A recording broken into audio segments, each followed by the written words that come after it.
I prefer Matchbox. That's right, today we're going to be taking a look at most, if not all, of my Battle Force 5 collection. Now, this has been a video I've wanted to make for a long time, and I hope that you guys find something either you never knew existed, or something you guys may own yourselves. I don't own everything of Battle Force 5, but I think the collection that I have is pretty damn nice.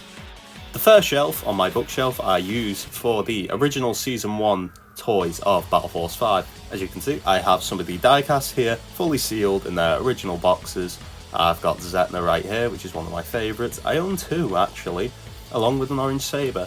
These are the 143 scale vehicles that I reviewed not too long ago. And at the back here, I have the box 143 vehicles, and I have a figure chopper because there was nowhere else to put it on the next shelf you will see now. The second shelf I use for the Battle Force 5 figure vehicles. As you can see, I've got Reverb with a Reverb box there, Chopper, and the Saber with the Tangela box version. I couldn't fit Buster on this shelf, so this is the way I've got it set up currently. The third shelf I use to store all my Battle Force 5 fused box vehicles. I think they look absolutely stellar, lined up in the way that I have them here. They are mainly consisted of the 5 original vehicles that came out, that became extremely common to get on eBay and AliExpress, but there are some surprises in there, like the Battle Zelix, Blue Reverb, and the Red Wheel Chopper. Overall, I love this shelf, it's one of my favourites. This is the best shelf of them all though. I house all my rare and expensive BF5 items here, starting off with the amazing and stupidly rare Battle Force 5 Zendril, still in its original packaging. I received this from a friend of mine on the Discord, and I'm truly grateful for how kind he was to let me own this vehicle. This right here is one of the fused Fangors, which isn't too special, but what makes it special is the label on it. This is from the factories that these guys were produced in. It's very likely that this vehicle was made as a sort of test to show the finished box art, and they would show this to Mattel to be like, is this good enough? And looks like it was. This is probably one of my favourite pieces, for the wrong reasons. This is the Battle Force 5 Splitwire, still sealed in its box, and it's amazing. But it is signed by Kevin Cow, one of the Battle Force 5 designers, just not for this car. Down here, I have my Talking Zelix next to a regular Battle Zelix, and the McDonald's Simfrax, which is the only way to actually get this car, as the diecast was sadly cancelled. Over here, I have a Red Wheel Chopper in one of those frames you see all over TikTok. I think it was quite the cool little experiment.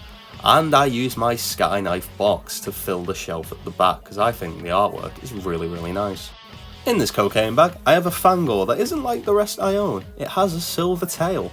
Now this could most likely be a factory error, or it might have been a test to test the colour on the back of the Fangor. Overall though, it's a really cool piece.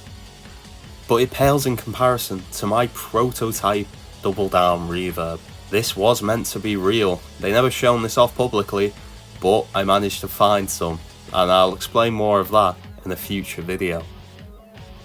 At the top of the shelf, I keep my rarest Battle Force 5 vehicles. As you can see, I've got the Primeval, Water Slaughter, Riptile, Fangor 2.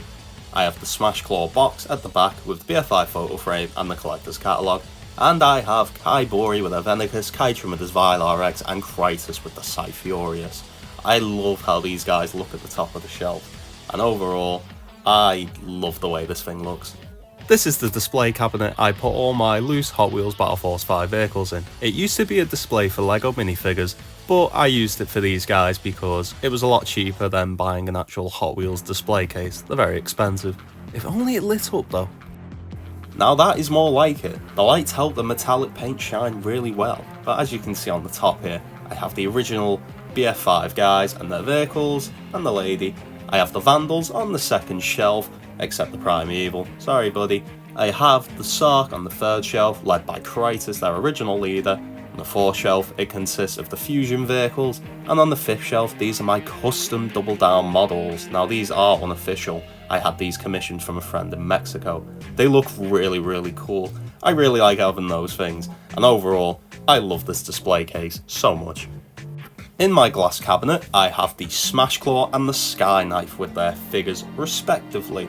I love these guys so much. I think they are great play sets and they look great on their own.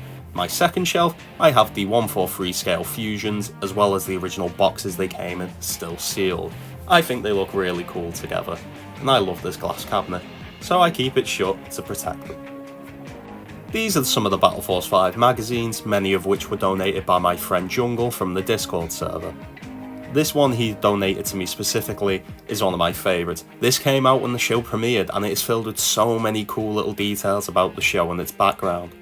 You've got some truly cursed door hangers with some great meme potential. You've got a little blurb here about the upcoming show. You've got a little board game right here that I guarantee no one's played. You've got one of the greatest mistakes I've seen in a character bio page. An advert for the official Battle Force 5 page that is no longer up, as well as a colour invert for some reason.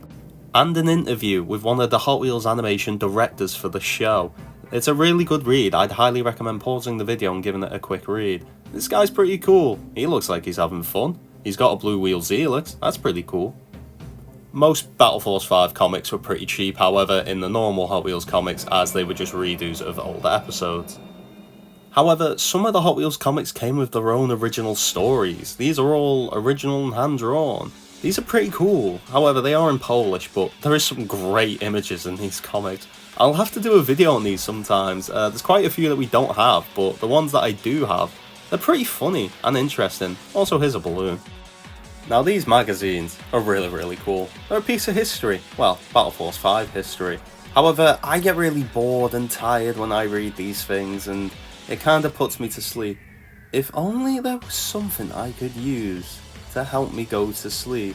Maybe some Battle Force 5 bed sheets? Here's my storage case filled with all the variants that they did for each Battle Force 5 car. They're pretty neat. I'll have to do a video showing all of them because I absolutely love some of these designs. Except you, Ghost Reverb.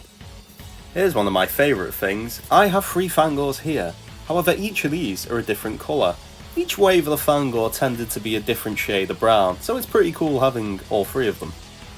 Here's some of the Battle Force 5 DVDs I've got. This one from my childhood, this one from Germany, this one also from Germany in a strange case. This is from the collection catalogue, and I have a BFI photo frame for whatever reason. This German CD comes in a music case, which is actually pretty cool. Ah, Beyblade, we don't want this. There we go. That's much better. This case actually has a cool secret. There's art of the Sonic Slash and the Simfrax, which is something we've never really seen before. It's actually really nice artwork. I quite like it. And this case is pretty cool. I mean, if you like watching BF5 in German, that is. And here I am, with my official shirt, the Battle Force 5 Wii game, and I'm exhausted after this video. None of this stuff can help me, right? No.